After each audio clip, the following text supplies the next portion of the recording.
কেউ যদি দান করে, তার দানের জন্য যাও, একবার দিছে দেন দিছে, আবার গেলে বারবার কি জন্য আইও, তোমরা দিছি না।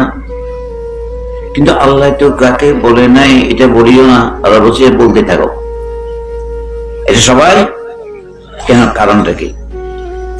এই যে সরল পথটা, এটা বড় সাংঘাতিক, এটার উপরে থাকাটা বড় কঠিন। শয়তানটা এটার পিছনে লেগে আছে, কেমন এই সরল পথ থেকে নিতে পারে। সরল পথ কোনটা?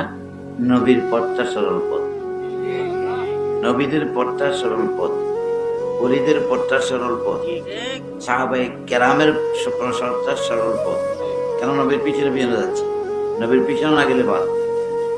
হ্যাঁ, তাহলে এটার থেকে বেশ কম হয় না, একটু বেশ কম হলে এটা থেকে পড়ে যায় এই সরল পথ থেকে। সরল পথটা অরিজিনালি কার পথ?